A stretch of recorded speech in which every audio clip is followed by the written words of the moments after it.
Hello दोस्तों, welcome to my channel piano knowledge centre. तो आज से हम करेंगे बायोलॉजी का क्वेश्चन। इसके पहले फिजिक्स केमिस्ट्री का मैंने कंप्लीट करवा दिया है। चलिए क्वेश्चन करते हैं। जंतु विज्ञान अध्ययन करता है किसका? तो जंतु विज्ञान मतलब जूलॉजी में अध्ययन किया जाता है केवल जीवित वनस्पति का। सॉरी, इसमें जीवित और मृत जानवरों दोनों का किया जाता है। ठीक है। विटिकल्चर जाना जाता है तो ये अंगूर की खेती के लिए। विज्ञान की वह शाखा जिसमें आनुवंशिक अभियांत्रिकी के द्वारा मानव प्रजाति में सुधार लाया जाना जाता है वो यूजेनिक्स के नाम से जाना जाता है। तो हर्पेटोलॉजी में अध्ययन किया जाता है किस चीज का? सरीसृपों और उभयचरों का। और जंतु विज्ञान की उस शाखा को क्या कहते हैं जिसमें प्राणी मात्र के व्यवहार का अध्ययन किया जाता है? तो वह है जीव पारिस्थितिकी। जीव विज्ञान का नाम दिया गया है तो लैमार्क द्वारा नाम दिया गया था। जीवों की उत्पत्ति आधुनिक विचारधारा प्रस्तुत किया तो ये ओपैरिन ने किया था। और वृद्धावस्था एवं काल प्रभावन के विषय में ज्ञान प्राप्त करने की विधा को कहते हैं जिसको जेरेंटोलॉजी कहते हैं। अब है organism and classification of living organism. निम्नलिखित में से मीन कौन सी है? मीन मतलब मछली। क्रेव फिश है, फ्लाइंग फिश, सिल्वर फिश या टल फिश। देखिए, फ्लाइंग फिश मछली है, बाकी ये सब मछली नहीं है, लेकिन फिश नाम करके दिया है, लेकिन मछली नहीं है। त्रिकोष्ठी हृदय पाया जाता है तो ये पाया जाता है उभयचरों में। और फिरामोन्स पाए जाते हैं तो ये कीटों में पाए जाते हैं। और ये गंधयुक्त हाइड्रोकार्बन होते हैं जिससे उसी जात के अन्य सदस्यों की क्रियाओं में आचरण परिवर्तन हो जाता है। निम्नलिखित स्पीशीज को उनके विकास कालक्रम में लगाना है। तो देखिए, पहले विकास में मछली आई थी, उसके बाद उभयचर आए थे, फिर सरीसृप, लास्ट में पक्षी। तो ऑप्शन हो जाएगा सी। मच्छरों के नियंत्रण हेतु प्रयोग होने वाली कीट भक्षी मछली कौन सी है? तो यह गैम्बूसिया मछली है जिसमें जो मच्छरों के लार्वा जो पानी में रहते हैं खा जाती है। ऑक्टोपस है तो ये एक मोलस्का संघ का होता है। मानव सदृश लघुत्तम कपी कौन सा है? तो सबसे छोटा कपी मतलब बंदर में गीबन है। निम्न प्रजातियों में से कौन सी दांत वाली व्हेलों में विशालतम है? तो वह है स्पर्म व्हेल। और भारत की सबसे बड़ी मछली कौन सी है? सभी को पता है, व्हेल शार्क। निम्न में से कौन सी वास्तविक रूप से मछली है? तो वह है समुद्री घोड़ा। और देखिए, ये सबका नाम star fish, jelly fish, dark fish, ये सब मछली नहीं है, लेकिन वास्तविक मछली है समुद्री घोड़ा। जो भालू गलियों में तमाशा दिखाते हैं वह होते हैं तो रिच होते हैं। नेक्स्ट है, सबसे बड़ा अकशेरुकी कौन सा है? तो स्क्विड सबसे बड़ा अकशेरुकी है। निम्नलिखित में से किसमें पित्ताशय नहीं पाया जाता? तो चूहे में पित्ताशय नहीं पाया जाता, बाकी जिराफ, मछली, ऊँट में पाया जाता है। किसमें लिंग गुणसूत्र नहीं होता? बंदर, तितली, छिपकली में देखिए लिंग गुणसूत्र नहीं होता है। इनका लिंग निर्धारण पर्यावरण मतलब पर्यावरणीय ताप पर निर्भर करता है। निम्नलिखित में से कौन सा युग्म ठंडे रक्त वाले जानवरों की श्रेणी में आते हैं? तो वह है मेढक और सर्प। निम्नलिखित में से उड़ने वाले जीवों में से कौन सा पक्षी वर्ग में नहीं आता है? तो चमगादड़ पक्षी नहीं है, ये आपको पता है स्तनधारी है, मैमल्स है। निम्नलिखित में से कौन सा पक्षी दूध उत्पादित करता है? तो कौन सा करता है? तो कौन सा पक्षी दूध देता है? तो ये फाख्ता है, एक वो देता है। फाख्ता नहीं है, सॉरी, कपोत है। तो कपोत मतलब पीजन, जिसकी 3 प्रजातियां पाई जाती हैं, एक ऐसा पक्षी है जो दुग्ध उत्पादित करता है। कबूतरों की गर्दन में थैली जैसी बनावट होती है जिससे वो तरल पदार्थ निकालते हैं, जिसे क्रॉप मिल्क कहते हैं। ठीक है, कबूतरों में होता है। और इस सार्वजनिक तेज दौड़ने वाला पक्षी कौन सा है? तो ऑस्ट्रिच है, शुतुरमुर्ग। निम्नलिखित में से कौन सा प्राणी का रक्त मनुष्य से साम्यता रखता है? तो वह है चिंपैंजी का रक्त। किसमें केंद्रक नहीं होता है? तो बैक्टीरिया में केंद्रक नहीं होता है।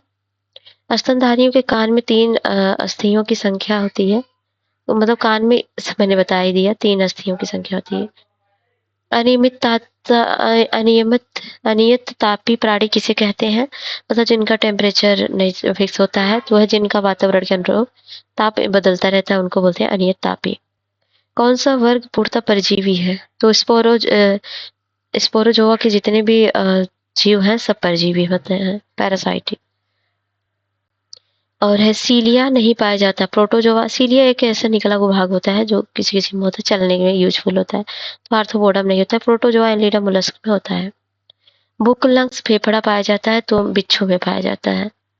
निम्नलिखित में से कौन सा कीट सर्वव्यापी है मतलब हर जगह पाया जाता है? मक्खी।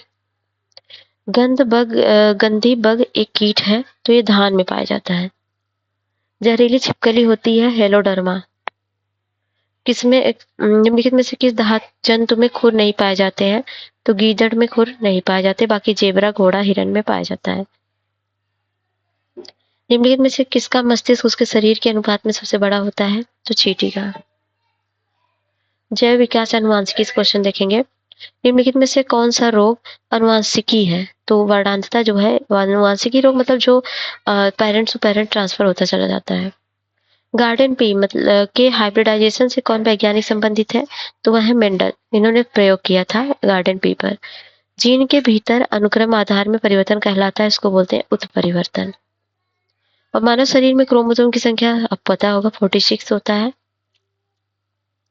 और पुरुष लिंग का निर्धारण मनुष्य में कौन सा क्रोमोसोम करता है? तो वाई क्रोमोसोम। ठीक है, और ये सब मैंने पढ़ा है इसलिए मैं फास्ट चल रही हूँ क्योंकि टाइम बहुत कम है और रिविजन के लिए वीडियो है केवल। स्तनधारियों का उद्भव किस काल में हुआ था? तो ये हुआ था ट्राइएसिक काल में। जीन के भीतर क्षार अनुक्रम परिवर्तन कहलाता है, तो उसको बोलते हैं उत्परिवर्तन। और निम्नलिखित घटनाओं पर विचार कीजिए, पहले कौन सा है? क्वेश्चन फिर से रिपीटेड है। तो पहले कौन आया था? सरीसृप। सरीसृप रेप्टाइल्स को कहते हैं ना।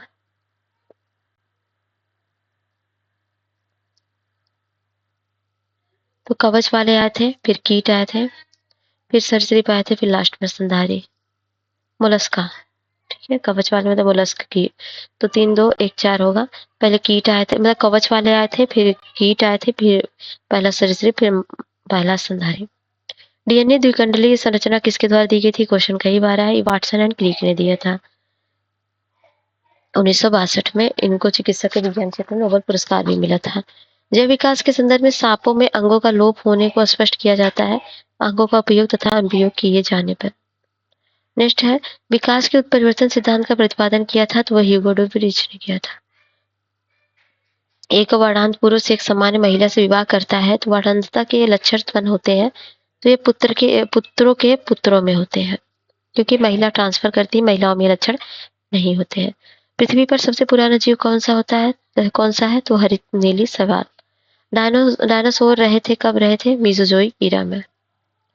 और नेक्स्ट है, ये डार्विन किससे रिलेटेड है? तो डार्विन है प्रकृत वर्ण के सिद्धांत से। लैमार्क है उपार्जित लक्षणों के सिद्धांत से। ह्यूगो डुबरिच उत्परिवर्तन से। ओपेरियन जीवन की उत्पत्ति से है। ऑप्शन हो जाएगा 4 1 2 3। नेक्स्ट है, जीवन की उत्पत्ति के समय पृथ्वी का वातावरण था, तो ये था अपचायक। और शर्करा में कौन सा न्यूक्लिक अम्ल का एक घटक है? तो वह है राइबोज। और कोशिका ऊतक एवं अंग है। देश का पहला stem cell science and regenerative medicine institute स्थापित होने जा रहा है, कहाँ पर? तो ये बैंगलोर में हुआ है। और प्लेटलेट्स पाए जाते हैं, आपको पता है कहाँ पाए जाते हैं? ब्लड में। और स्टेम सेल अनुसंधान अत्यंत महत्वपूर्ण हो गया है स्टेम कोशिकाओं की बहुक्षम क्षमताओं को देखते हुए। स्टेम सेलों में एक महत्वपूर्ण भ्रूण निर्माण हो सकता है, बिल्कुल। तो ये कथन सही है, अच्छा कारण गलत है। स्टेम सेल से एक संपूर्ण भ्रूण का निर्माण नहीं होगा, आर्गन का कर सकते हैं। ऑप्शन है, मनुष्य के रक्त के संदर्भ में निम्नलिखित में से कौन सा वक्तव्य सही है? एक स्वस्थ मनुष्य में हीमोग्लोबिन का प्रतिशत एक स्वस्थ महिला की तुलना में अधिक होता है। मनुष्य में रुधिर परिकार्ड की सामान्य संख्या 2 लाख से जो है 4.5 लाख किलोमीटर होती है। तो ये जो है दोनों कथन सही है। किसे कोशिका की आत्मघाती थैली कहा जाता है? Suicidal bag. तो अंतःप्रद्रवी जालिका को, सॉरी इसको नहीं, लाइसोसोम के कहा जाता है। ठीक है, एटीपी क्या है? एटीपी है एक मतलब उच्च ऊर्जा वाले फास्फेट बंध का अणु। निम्नलिखित में से किस कोशिकाओं को कोशिका का पावर हाउस कहा जाता है? तो माइटोकॉन्ड्रिया को। तो प्रोटीन संश्लेषण निम्नलिखित कोशिकाओं में से किसकी भूमिका सबसे अधिक महत्वपूर्ण होती है? तो होती है अंतःप्रद्रवी जालिका के और राइबोसोम की। नेक्स्ट है, अति विवादास्पद भ्रूणी स्टेम कोशिकाओं के विकल्प में रूप में बायोथिकल मतलब अविवादास्पद स्रोत है स्टेम कोशिकाओं का। अस्थि मज्जा से व्युत्पन्न स्टेम कोशिकाएं होती है। नेक्स्ट है, पादप कोशिका जंतु कोशिका से किस प्रकार भिन्न होती है? तो कोशिका भित्ति की वजह से। और हाल ही में प्रथम बार किस देश के वैज्ञानिकों ने स्टेम सेल्स से मनुष्य की लीवर कोशिकाओं की रचना की? तो जापान ने। राइबोसोम किसके स्थल कहे जाते हैं? तो ये प्रोटीन निर्माण के। निम्नलिखित में से किस कोशिकांग में झिल्ली नहीं होती है? तो राइबोसोम में झिल्ली नहीं होती है। जीव द्रव में सर्वाधिक पाया जाने वाला पदार्थ कौन सा होता है? तो वो होता है जल। और लाइसोसोम बना हुआ होता है तो ये गाल्जी काय से बनता है। और क्रोमोसोम में पाया जाता है तो डीएनए, आरएनए, हिस्टोन और नॉन हिस्टोन प्रोटीन। स्तनधारियों में लेडीज सेल पाया जाता है तो ये पाया जाता है वृषण में, टेस्टिस में। प्रोकैरियोटिक यूकैरियोटिक भिन्न होते हैं तो अस्पर्श झिल्ली की अनुपस्थिति की वजह से।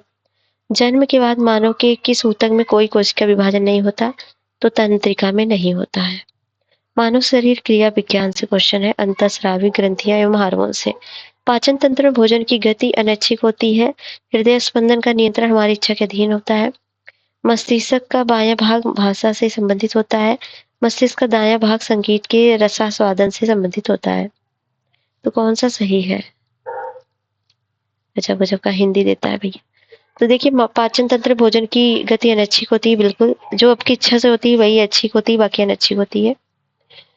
और ये होता है मस्तिष्क, ये हृदय स्पंदन का नियंत्रण हमारी इच्छा के अधीन थोड़ी ना है, हृदय तो अपने आप चलेगा। मस्तिष्क का बायां भाग भाषा संबंधित है, सही है। मस्तिष्क दायां भाग संगीत के रसास्वादन से है, बिल्कुल संबंधित है। तो 1 3 4 ऑप्शन ए सही है। विकास एक नई तकनीक है जो उपयोग होती है तो ये होती है बाईपास सर्जरी में। नेत्रदान में दाता की आंख का कौन सा भाग उपयोग किया जाता है? तो कॉर्निया। मनुष्य के शरीर का सबसे बड़ा अंग कौन सा होता है? तो वह है त्वचा। और निम्नलिखित में सबसे अधिक पीएच का उपयोग करती है, कौन करता है? अग्न्याशयी रस। हड्डियों के अंधेरे में चमकने का कारण? तो ये हड्डियों में लाल फास्फोरस की उपस्थिति है। अच्छा, सफेद फास्फोरस, मैंने आगे का ऑप्शन नहीं देखा, सॉरी, सफेद फास्फोरस था, लाल नहीं। और यह मानव शरीर में निम्नलिखित में से किसका पाचन नहीं हो पाता? सेलुलोज का। सेलुलोज देखिए जानवर लोग के जो घास उस खाते हैं उसमें होता है, वो पचाते हैं। दो न्यूरॉन के बीच की खाई को कहते हैं तो उसको कहते हैं साइनेप्स। शरीर के किस भाग में पित्त का निर्माण होता है? तो यकृत, यकृत में। पित्त का प्रमुख कार्य क्या होता है? तो वसा का पायसीकरण करता है। शरीर में अतिरिक्त ग्लूकोज ग्लाइकोजन में परिवर्तित होकर भंडारित रहता है तो यकृत में, लीवर में रहता है। नेक्स्ट है, अग्नाशय को पाचक रस के उत्पादन के लिए उत्तेजित करने वाला हार्मोन कौन सा है? तो सिक्रेटिन हार्मोन है। निम्नलिखित हार्मोन्स में से कौन सा एक प्रवर्तित हो जाता है जब एक माँ अपने बच्चों को आलिंगन करती है? तो ऑक्सीटोसिन हार्मोन होता है। Love hormones. इंसुलिन देखिए रक्त शर्करा का नियंत्रण करता है। मेलाटोनिन निद्रा का नियंत्रण करता है। ऑक्सीटोसिन स्तन ग्रंथि से दुग्ध का निस्सरण करता है। और गैस्ट्रीन रक्तचाप का नियमन करता है। तो नहीं, गलत है ये। गैस्ट्रीन जो होता है ये उदर में होता है, मतलब ये पेट में होता है, और ये गैस्ट्रिक ग्रंथि को एप्सिनोजन और हाइड्रोक्लोरिक एसिड का स्राव करता है। आयोडीन युक्त हार्मोन्स होता है तो थायरॉक्सिन। ठीक है। निम्न से कौन सी ग्रंथि अश्रु स्रावित करती है? तो है लैक्रिमल। सिक्रेटिन क्या होता है? हार्मोन्स होते हैं। और रेशम ग्रंथि किसका रूपांतरित रूप है? तो ये लार ग्रंथि का। इंसुलिन होता है तो इंसुलिन एक प्रोटीन होता है। गाय और भैंस के थनों में दूध उतारने के लिए जो सुई लगाई जाती है वो ऑक्सीटोसिन की होती है। निम्नलिखित में से कौन सा अंतःस्रावी ग्रंथि आकस्मिक घटनाओं से निपटने के लिए हार्मोन्स उत्पन्न करती है? तो है एड्रेनल मेड्यूला। निम्नलिखित में से कौन सा एंजाइम दूध के पाचन में सहयोग करता है? तो वह रेनिन। और निम्नलिखित में से कौन सा एक प्रोटीन नहीं है? केराटिन है तो है, फाइब्रिन भी है। ऑक्सीटोसिन हार्मोन्स है, प्रोटीन नहीं है। और ये हार्मोन से क्या कहाँ पाया जाता है भैया? तो प्रोजेस्टेरॉन, प्रोजेस्टेरॉन गर्भाशय, महिला के गर्भाशय में होता है और ये स्राव ग्रंथि है। और टेस्टोस्टेरोन जो होता है ये अंडाशय पुरुष से होता है। थायरॉक्सिन जो होता है ये होता है थायराइड से। और इंसुलिन अग्नाशय। तो ऑप्शन हो जाएगा ए। नेक्स्ट है, निम्नलिखित में से कौन सा हार्मोन लड़ो उड़ो की धारण संबंध है? तो ये मैंने कई बार पढ़ा है, एड्रेनालिन। और निम्नलिखित हार्मोन्स में से कौन सा एक स्त्रीलिंग हार्मोन्स है? तो वह है एस्ट्रोजन। मानव शरीर में सबसे छोटी ग्रंथि कौन सी है? तो पिट्यूटरी ग्लैंड सबसे छोटी है। मानव शरीर में निम्नलिखित में से कौन सी ग्रंथि अंतःस्रावी बहिःस्रावी दोनों प्रकार का काम करती है? तो वह अग्नाशय मिक्स ग्लैंड है। हार्मोन से विषयक निम्नलिखित में से कौन से कथन सही है? ये अंतःस्रावी ग्रंथियों द्वारा उत्पादित होते हैं। ये मानव शरीर के अंदर उपापचय की क्रियाओं के उत्प्रेरक के लिए आवश्यक होते हैं। दोनों कथन बिल्कुल सही है। निम्नलिखित हार्मोन्स की रासायनिक प्रकृति कौन सी होती है? तो ये होती है सभी, मतलब केवल अमीनो अम्ल उत्पन्न करना, केवल स्टेरॉइड, केवल प्रोटीन, सभी होता है। फाइब्रिनोजन का संश्लेषण किसमें होता है? तो इसका होता है लीवर में। मानव शरीर की सबसे बड़ी ग्रंथि है ये लीवर। मानव शरीर में यूरिया संश्लेषित होता है तो यूरिया होता है लीवर में संश्लेषित। और ये है अल्कोहल के निरासन के लिए निम्नलिखित मानव अंगों में से कौन उत्तरदायी है? तो है यकृत। और इसलिए कहते हैं ना, ज्यादा शराब पीने से लीवर किडनी खराब हो जाती है, लीवर खराब हो जाती है। जिन पर विचार कीजिए। मानव शरीर की दूसरी सबसे बड़ी ग्रंथि है। इसका रस जो होता है एक विशेष प्रकार के कोशिकाओं से स्रावित होता है और क्षारीय होता है। इसके रस को पूर्णपाचक रस कहते हैं। यह अग्नाशय के बारे में है। तो 10 दिनों से अधिक दिन तक उपवास करने पर लीवर पर क्या प्रभाव पड़ेगा? लीवर में ग्लूकोज का स्तर कम हो जाएगा। पाचन तंत्र से क्वेश्चन है। प्लाज्मा में जल का कितना प्रतिशत होता है? तो 90% होता है।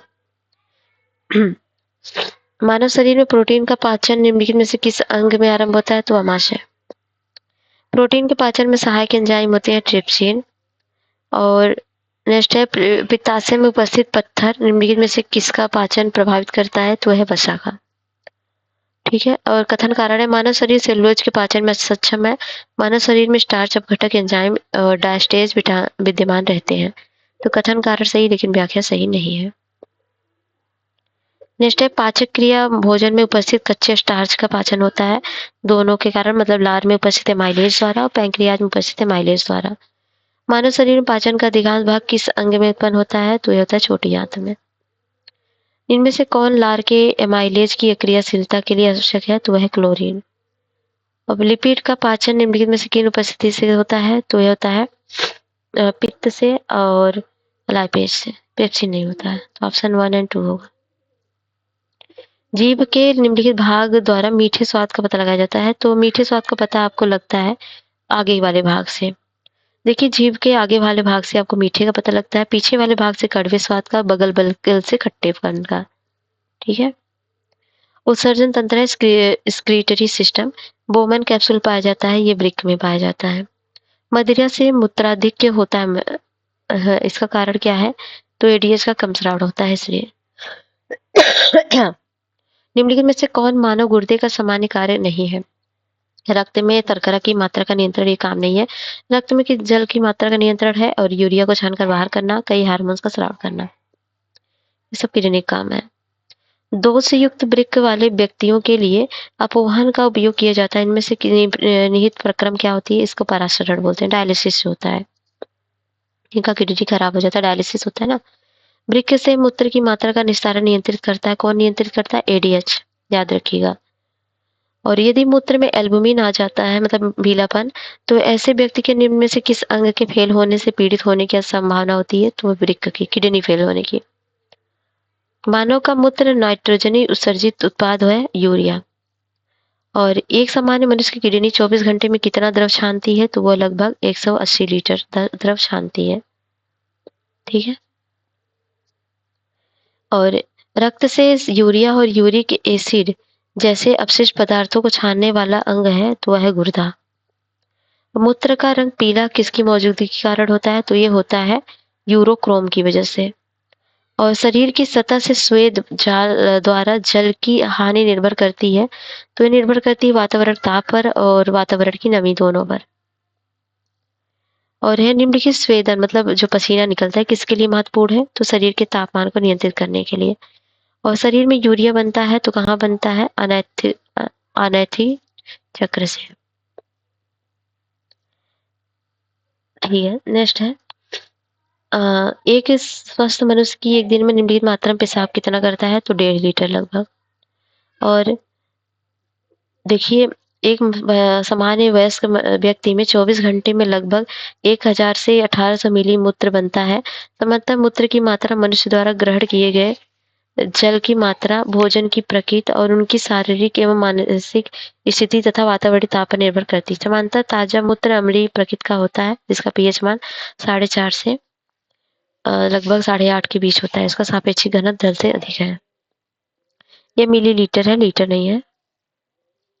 एक वयस्क मानव शरीर में जल प्रतिशत होता है 66%। और है लंबे समय तक उपवास रखने का सर्वाधिक प्रभाव किस अंग पर पड़ता है? तो गुर्दे पर। जब वृक्क कार्य करना बंद कर देता है तो क्या होता है? तो रक्त में नाइट्रोजनी अपशिष्ट पदार्थ का संचय होता है। और है रेस्पिरेटरी सिस्टम। स्तनियों में श्वसन के लिए हीमोग्लोबिन व होमोसाइनिन आवश्यक है। श्वसीय रंजक शरीर की कोशिकाओं व ऊतकों में ऑक्सीजन पहुंचाने में सहायक होता है। तो ए गलत है, आर सही है। जब रक्त में ऑक्सीजन की सांद्रता में कमी आती है तो श्वास की गति बढ़ जाती है। तभी तो आप ज्यादा दौड़ते हो और ऑक्सीजन निकलता है तो हाँफते हो ना, फटाफट सांस लेते हो। श्वसन में ऊर्जा उत्पादित होती है तो यह होती है एटीपी के रूप में। श्वसन में प्रक्रिया विधि में निम्नलिखित में से किस गैस की सांद्रता प्रश्वसनित तथा उच्छ्वास वायु में अपरिवर्तित रहती है? तो नाइट्रोजन। नेक्स्ट है ग्लूकोज के ग्लाइको अपघटन के लिए आवश्यक ऑक्सीजन अणुओं की संख्या होती है 0। फेफड़ों में गैसीय विनिमय का स्थल है तो वो एल्विलाई द्वारा होता है। जिस श्वास को हम बाहर निकालते हैं उसमें किस स्तर तक कार्बन डाइऑक्साइड की मात्रा होती है? तो 4%। और तंत्रिका तंत्र से क्वेश्चन है, सुई चुभाने पर निम्नलिखित अंगों में से कौन सा दर्द महसूस नहीं करेगा? तो मस्तिष्क नहीं करेगा। नेक्स्ट है मानव नेत्र का वह भाग जिसमें रक्त वाहिकाएं उपस्थित नहीं रहती हैं? तो है कार्निया। और नेक्स्ट है जब आंख से धूल जाती है, आंख में धूल जाती है तो उसका कौन सा अंग सूज जाता है, गुलाबी हो जाता है? तो नेत्र श्लेष्मा होता है। और मनुष्य के आंखों में रंग की अनुभूति किसके द्वारा होती है? तो होती है कोन सेल के द्वारा, जिसे बोलते हैं रेटिना। कुछ जीव दृष्टिपटल आंख के अंदर एक प्रकाश संवेदी ऊतक परत को कहते हैं। मनुष्य के शरीर में ताप नियंत्रण केंद्र कहाँ स्थित होता है? तो हाइपोथैलेमस में। और परितृप्त तथा प्यास के केंद्र मानव मस्तिष्क के निम्नलिखित में से किस भाग में स्थित है? तो ये हाइपोथैलेमस से फीसल होते हैं हमको प्यास वास। ठीक है। ईईजी से जिस अंग की कार्य प्रणाली प्रकट होती है वो कौन सा है? मस्तिष्क है। इलेक्ट्रोइंसेफेलोग्राफ बोलते हैं ना इसको। मनुष्य के अंगों में से हानिकारक विकिरणों से सबसे कम सुप्रभावी अंग कौन सा है? तो वह है मस्तिष्क। आंख के रेटिना की परंपरागत कैमरा के निम्नलिखित में से किस भाग से तुलना की जा सकती है? तो फिल्म से की जाती है। मनुष्य के अंगों में से कौन सा एक हानिकारक विकिरणों से सर्वाधिक प्रभावी है? तो है आंख। और है मस्तिष्क जिम्मेदार किसके लिए होता है? तो सोचने के लिए, हृदय गति नियंत्रण के लिए, शरीर के संतुलन, सबके लिए। मानव मस्तिष्क के बारे में भी कथन विचार कीजिए। मस्तिष्क हृदय गति को नियंत्रित करने के लिए उत्तरदायी है, यह शरीर के संतुलन के लिए उत्तरदायी है, दोनों के लिए आवश्यक है। और कौन सा सुमेलित है? चिकित्सा। तो कार्डियोलॉजी श्वसन तंत्र का अध्ययन, और गैस्ट्रोएंटेरोलॉजी मूत्र तंत्र, यूरोलॉजी पाचन तंत्र, तो ये सब नहीं सुमेलित है। न्यूरोलॉजी तंत्रिका तंत्र का अध्ययन है। कार्डियोलॉजी में देखिए हृदय का होता है, इसमें पेट का होता है, और यूरोलॉजी में मूत्र या किडनी वगैरह का। और ये है स्केलेटन सिस्टम। तो मनुष्य में मांसपेशियों में थकावट किसके जमा होने के कारण होती है? तो लैक्टिक एसिड से। और एक मानव कंकाल में हड्डियों की संख्या कितनी होती है? तो 206। स्टेपीज नाम है तो एक हड्डी है जो कान में पाई जाती है, सबसे छोटी हड्डी। निम्नलिखित पदार्थों में से किसकी आवश्यकता शरीर के अस्थि के निर्माण के लिए नहीं होती है? तो सोडियम की नहीं होती। कैल्शियम, फास्फोरस, विटामिन डी तो चाहिए। निम्नलिखित में से कौन सा मानव दंत केवल अस्थायी दंत विन्यास में प्रकट होता है? तो वह चवर्णक। और पेशी थकान के लिए निम्नलिखित में से कौन उत्तरदायी होता है? तो अभी तो देखा, लैक्टिक एसिड। मानव शरीर में सबसे मजबूत मांसपेशियां कहाँ होती है? तो जबड़े में होती है। और मनुष्य में कौन सा लवण मानव हड्डियों में सर्वाधिक मात्रा में पाया जाता है? तो कैल्शियम फास्फेट। निम्नलिखित में से कौन मानव शरीर की सबसे छोटी हड्डी है? तो वह है स्टेपीज, कान में पाई जाती है। प्रत्यस्थ इलास्टिक ऊतक जो हड्डियों को एक साथ पकड़ते रहते हैं उन्हें कहते हैं, उसने लिगामेंट कहते हैं। रक्त एवं परिसंचरण तंत्र से है। हीमोग्लोबिन होता है तो एक गोलाकार प्रोटीन होता है। और गति प्रेरक का कार्य होता है तो हृदय स्पंदन को समंजित करना। निम्नलिखित में से कौन सा रक्त के हीमोग्लोबिन के साथ अनुत्क्रमणीय संश्लिष्ट बनाता है? तो वह कार्बन मोनोऑक्साइड। इसको जैसे मैंने बताया था ना, इसके धुएं से अगर आप बंद कमरे में भट्टी लेके सोते हैं जिससे कार्बन मोनोऑक्साइड निकलता है और ब्लड क्लॉटिंग होने से इंसान की मृत्यु तक हो जाती है। निम्नलिखित रेडियो तत्वों में से किसका उपयोग मनुष्य के शरीर में रक्त प्रवाह की गति के मापन के लिए किया जाता है? तो रेडियो सोडियम का। हृदय की धड़कन नियंत्रित करने के लिए निम्नलिखित में से कौन सा खनिज आवश्यक है? तो आवश्यक है पोटेशियम। ठीक है। और ये है, कटे स्थानों से रक्त प्रवाह रोकने के लिए फिटकरी का उपयोग किया जाता है। रक्त एक कोलाइडी निकाय है जिसमें ऋणावेशित कोलाइडी कण होते हैं। फिटकरी के एल्युमिनियम आयनों की स्कंदन शक्ति अधिक होती है अतः रक्त स्कंदित हो जाता है। तो ये कथन कारण से ही व्याख्या भी सही है। WBC का बनना तथा RBC का विनाश होता है तो ये होता है प्लीहा में। और मानव रक्त की pH वैल्यू कितनी होती है? तो 7.36 से 7.42 तक। रक्त के स्कंदन में फाइब्रिनोजन को फाइब्रिन में बदलने वाला एंजाइम होता है थ्रोम्बिन। और नेक्स्ट है, मानव रक्त में कार्बन डाइऑक्साइड परिवहन होता है तो ये सोडियम बाइकार्बोनेट के रूप में। नेक्स्ट है, यदि माता पिता के रक्त समूह A और AB हो तो निम्नलिखित रक्त समूह में से कौन सा नवजात शिशु में असंभव होगा? तो O ब्लड ग्रुप नहीं होगा। तो ये बताया था मैंने, अगर आपने वीडियो नहीं देखे देख लीजिए, नहीं तो इसे समझ लीजिए। ठीक है। नेक्स्ट है, हिपैरिन जो परिसंचरण तंत्र में रक्त के थक्कों के जमाव को रोकता है का निर्माण किसके द्वारा होता है? तो बेसोफिल्स के द्वारा होता है। निम्नलिखित में से कौन श्वेत रक्त कोशिकाएं भक्षण कोशिकाएं नहीं है? तो इओसिनोफिल्स नहीं है, बाकी तीनों है। निम्नलिखित में से किस जोड़े के बीच शादी असंगत होती है? तो RH+ और RH-। क्योंकि असंगत होता है, RH+ पिता तथा RH माता की दूसरी संतान मृत पैदा होती है।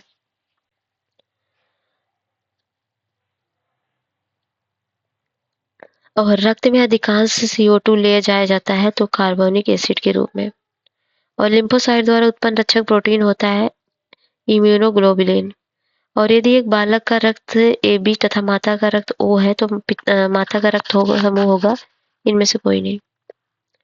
बाकी यहाँ इस तरह चार्ट बना के देखते हैं, आप देख लीजिएगा। पढ़ा होगा पहले तो ठीक है, नहीं तो अभी इतना पढ़ने का टाइम नहीं है, ना इतना मैं डीप पढ़ाऊंगी। अब बी लिम्फोसाइट का निर्माण होता है तो अस्थि मज्जा में होता है। एक सामान्य 70 किलोग्राम भार वाले वयस्क मनुष्य में रक्त की कुल मात्रा लगभग होती है तो 5000 मिलीमीटर। रुधिर वर्णिका में जो धातु होती है वह है लोहा, मतलब आयरन बोलते हैं। रक्त में शर्करा का स्तर सामान्यतः प्रदर्शित किया जाता है तो मिलीग्राम प्रति डेसीलीटर के रूप में। निम्नलिखित में से किस प्राकृतिक पदार्थ में आयरन विद्यमान होता है? तो मायोग्लोबिन में। हीमोग्लोबिन संबंध में कौन सा कथन सही नहीं है? यह लाल रंग का होता है तो यह कुछ अम्लीय होते हैं, यह गलत है, क्षारीय होते हैं। RH फैक्टर की खोज किसने किया था? तो ये लैंडस्टीनर और वीनर ने किया था। मनुष्य के रक्त समूहों की खोज किसने की थी? ब्लड ग्रुप्स की, तो कार्ल लैंडस्टीनर ने की थी। और एक मनुष्य दुर्घटनाग्रस्त हो जाता है, उसे रक्तदान की आवश्यकता होती है किंतु उसके रक्त समूह का परीक्षण करने के समय नहीं है तो उसे कौन सा रक्त? देखिए सर्वदाता है ओ नेगेटिव आप सबको दे सकते हो, ओ भी दे सकते हो लेकिन ओ नेगेटिव ज्यादा पॉपुलर है। AB रक्त वर्ग वाले व्यक्ति को कभी कभी सार्वत्रिक रक्तग्राही कहा जाता है क्योंकि उसके रक्त में प्रतिपिंड का अभाव होता है। और मानव रक्तदान के लिए कौन सा रक्त समूह सर्वात्रिक मतलब यूनिवर्सल डोनर है? तो वह है O। और यह हृदय कब आराम करता है? तो दो धड़कनों के बीच में। और निम्नलिखित में से अल्पता संबंध होती है तो वह निम्न रक्तचाप से। नेक्स्ट है, रक्त में 1 ग्राम हीमोग्लोबिन द्वारा ऑक्सीजन की कितनी मात्रा परिवहन होती है? तो 1.34 मिलीलीटर। निम्नलिखित में से एक प्लाज्मा प्रोटीन नहीं है, कौन सा? देखिए हीमोग्लोबिन कोई प्लाज्मा प्रोटीन नहीं, फाइब्रिनोजन है, प्रोथ्रोम्बिन है, ग्लोबुलिन भी है। निम्नलिखित में से कौन सही है? शरीर में सारा रक्त किडनी के माध्यम से मिल जाता है, शरीर में सारा रक्त किडनी के माध्यम से गुजरता है, शरीर में सारा रक्त किडनी के माध्यम से शुद्ध होता है, ये सही।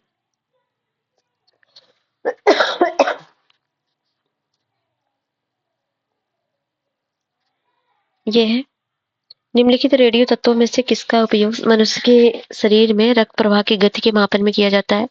तो रेडियो सोडियम का।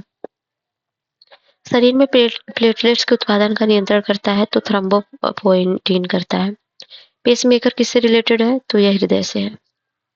और एक स्वस्थ व्यक्ति का सामान्य रक्तचाप कितना होता है? तो 80 से 120 से 80 एचजी।